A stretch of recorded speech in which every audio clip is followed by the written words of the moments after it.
Hi, Morgan. So, you've got a couple of questions using this definition of a derivative using limits. This is sort of the preliminary form of learning how to calculate derivatives. It does get a lot easier as you continue on. So, I'm going to show you the full method of solving for one of these variables. We'll use the first one, -7, and I'll show you all the work all out so that way you can do it for each of the terms that you're given. I think you have 4 in total. Yeah, -5, -2, and 0. So I'll show you how to calculate each one. And then at the end, I'll show you um, preemptively the more efficient way to do it that you'll be using pretty much all for the rest of the time you'll ever use calculus. And you can use that to check your answers. So let's go ahead and get started. So our function here, f of x, is 1 over x plus 3 as a quantity.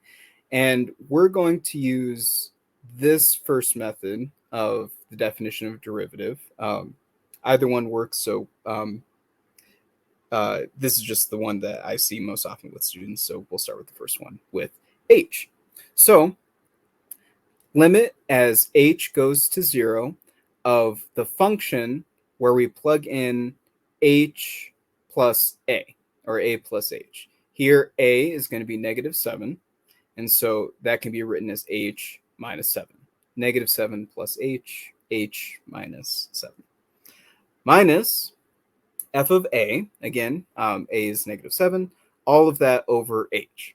So when we plug that in, our function becomes 1 over, where we swap in whatever's in the brackets here, in for x. So we replace x with h minus 7 for the first one. So h minus 7 plus 3 from the original function. That'll go to -4, but we'll get, or -4, I should say. We'll get into that in a sec.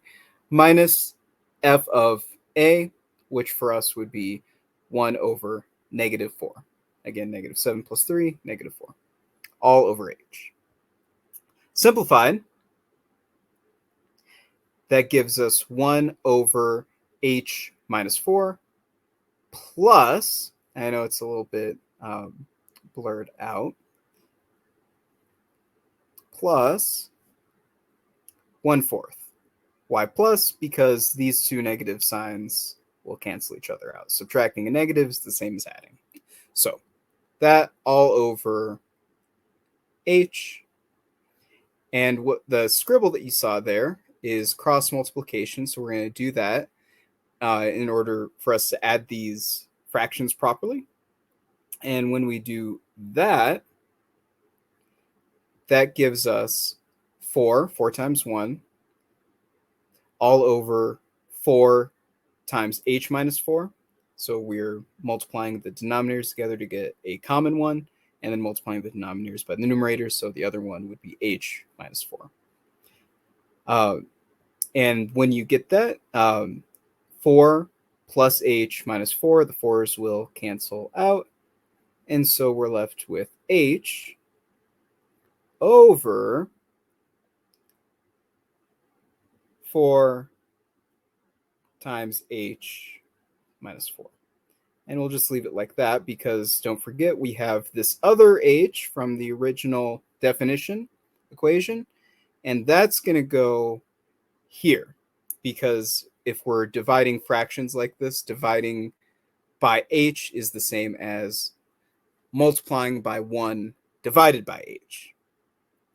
And so you can imagine that here, all of this 1 times 1 over h. And so that'll put the other h in the denominator, which is great because that means there's an h up top and an h in the bottom, so they cancel each other out. And we're left with the limit as h goes to 0 of 1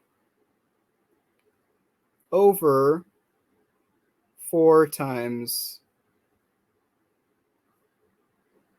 h minus 4. And now we literally just plug in 0 because that's how we take limits. So h drops off to 0. 0 minus 4 is -4. And so our final function will be negative 1 over 16. Not pretty, but hopefully you can see that. So we're at 5 minutes, but I think that I can keep recording.